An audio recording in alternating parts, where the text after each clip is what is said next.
Ahojte, som Erik Sikora a rád by som sa zapísal do povedomia ako človek, ktorý všade zasemeňuje tvorivé nápady, že mám skoro recept na všetko.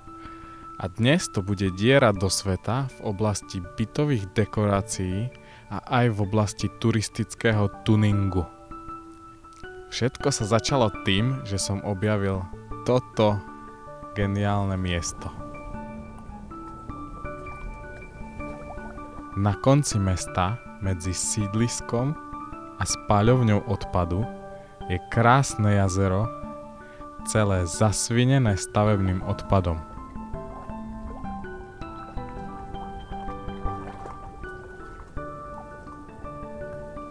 Ale vodná romantika tu aj tak funguje, sú tu rybári, občas sa tu ľudia kúpu a dookola obiehajú motorky.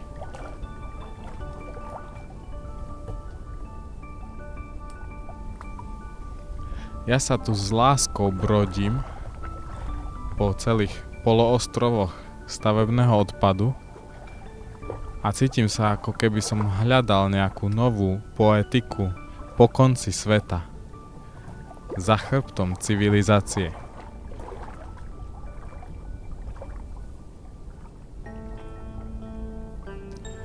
A objavil som naozaj asi svetový unikát, kamene, ktoré plávu na vode.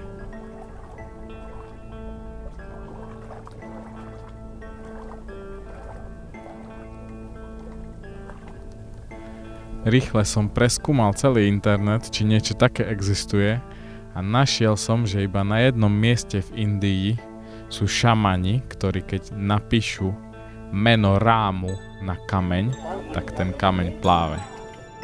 Ento weight பாறாங்கல் வெயிட் இருக்குமா அது 15 கிலோவா 15 kg.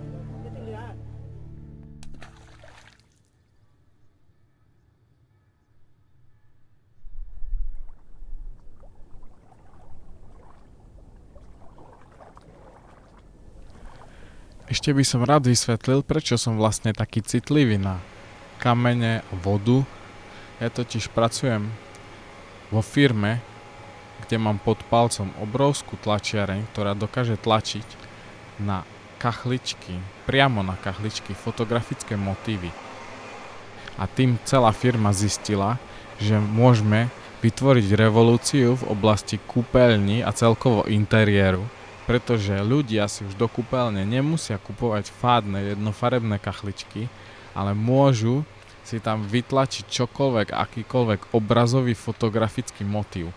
A ja som na správnom mieste, že môžem vynájsť nejaký nový trend, nejaké riešenie, že čo si budú ľudia dávať do kúpeľní, pretože sa väčšinou nevedia rozhodnúť a je to ťažké rozhodnutie. Ja tento trend môžem priniesť. Aby som vedel, do čoho vstupujem, urobil som si prieskum, čo teraz letí a okrem vodopádov, morských výjavov, abstrakcie, kvetov, orchideí som našiel jednu vec, ktorá už dlho rezonuje a to sú feng shui kamene alebo zenové kamene, čo sú vlastne okruhliaky elegantných tvarov, poskladané na seba od najväčšieho po najmenší, čím vznikne vkusná harmonická kompozícia, ktorá je, ten výjav je masovo rozšírený od obrazov na plátne až po obalov na toaletný papier, pretože sa hodí ku všetkému, čo má vyzerať hygienicky čisto, nebije sa to so žiadnymi farbami a vyskytuje sa tam taký náznak exotiky nejakej japonskej alebo čínskej, to je jedno, ale funguje to. A ja nemám len blbé feng shui kamene, ja mám plávajúce kamene a mám aj tlačiareň, takže môžem masovo rozšíriť nový trend. Plávajúce kamene. V tomto jazere som si nazbieral také najelegantnejšie kamene a chodil som s nimi celé leto na výlety ku rôznym vodným hladinám a tokom, kde som tie kamene fotil a aranžoval.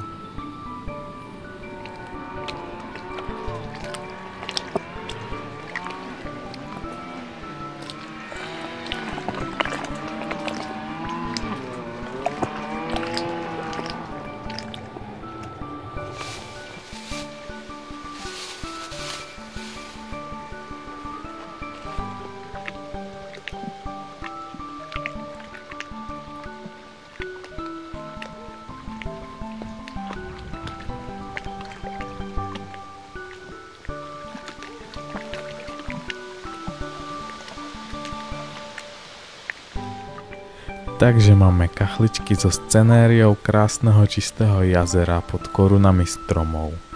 Ďalšie s japonskou atmosférou vďaka borovicovým vetvičkám. Máme kamene plávajúce v bystrom lesnom potôčiku, ale aj na vyslnenej lúke v mláke.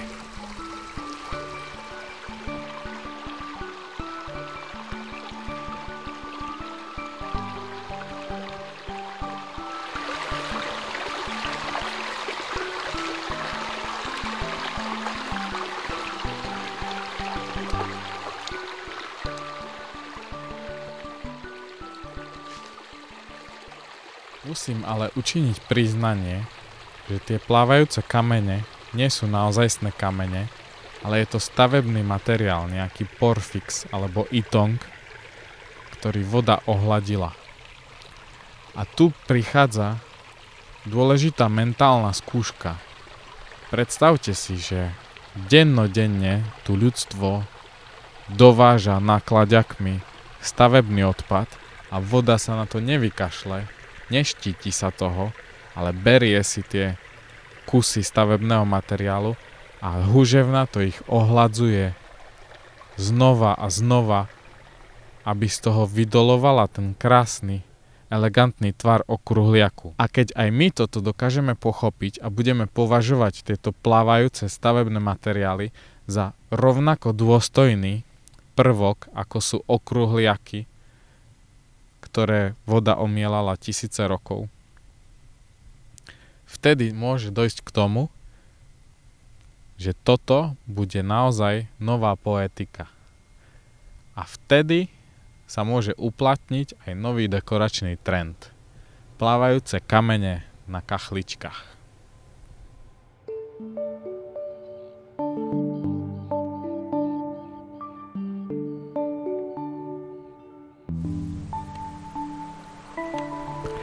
Aj keby sa mi predaj kachliček s plávajúcimi kameňmi neujal, aj tak sa dá vyvinúť pestré využitie plávajúcich kameňov ako takých. Počas môjho spolužitia s plávajúcimi kameňmi som napríklad zistil, že fungujú ako ideálna hra na voľný čas, keď sú zavesené na šnúrke. Prechádzať sa s kameňom zaveseným na šnúrke okolo jazera alebo si ho púšťať v prúde rieky je výborná relaxačná činnosť. Je to niečo také dobré ako venčenie psa, chodenie na ryby alebo púšťanie šarkana.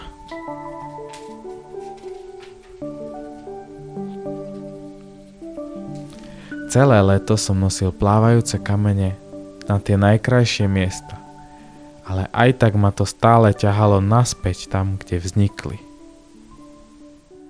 Na toto miesto, k tomuto jazeru sa vraciam znova a znova, pretože nie len samotné plávajúce kamene sú silná vec, ale celé toto jazero má svoju príťažlivosť a medzi sídliskom a jazerom vlastne vzniká nová štvrť, sú tam stavebné parcely, budú tam rodinné domy a navrhujem, aby sa to naozaj preslavilo a volalo sa to sídlisko plávajúcich kameňov alebo krajina plávajúcich kameňov.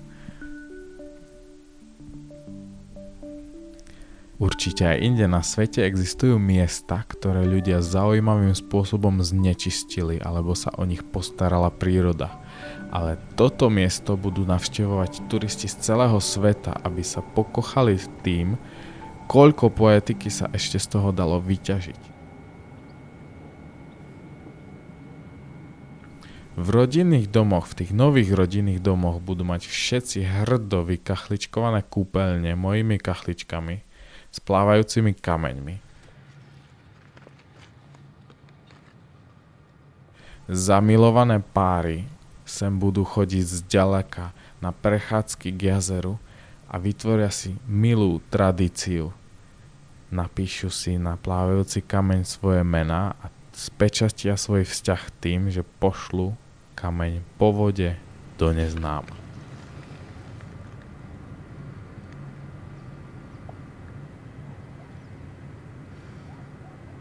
Vrcholom turizmu budú plavby plťou na jazere. Plť je tradičné slovenské plavidlo, ale treba vyrobiť špeciálne plte zo stavebného materiálu z toho istého ako plávajúce kamene. Len si to predstavte. Jazero plné elegantných, hojdajúcich sa plávajúcich kameňov a vy sa pomedzi to plavíte romanticky na plti.